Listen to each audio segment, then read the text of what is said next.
Well, it's been a tumultuous 48 hours for the White House. The Trump administration has pulled its sweeping directive, pausing trillions of dollars in federal loans, grants, and financial assistance.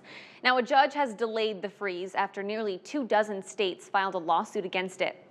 This all comes as President Trump signs the first bill in his second term and issues new executive orders. Rena Roy has our coverage from New York.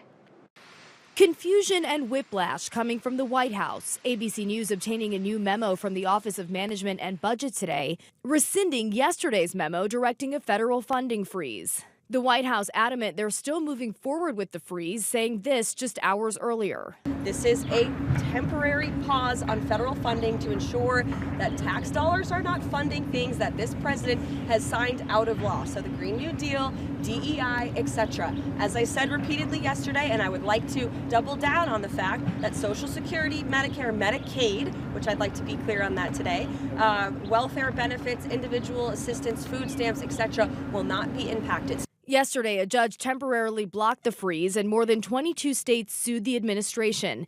The funding freeze setting off widespread panic throughout massive federal programs like Medicaid and Meals on Wheels, vital to many Americans. On Wednesday, Trump also signing new executive orders, including one to help combat anti-Semitism across the country. Two others on education, cutting federal funding to K-12 schools that teach, quote, radical gender ideology and critical race theory. The other directs the Attorney General to pursue actions against school officials and teachers who, quote, sexually exploit minors or practice medicine without a license through social transition practices. Trump also signing the Lake and Riley Act into law, the first of his second administration.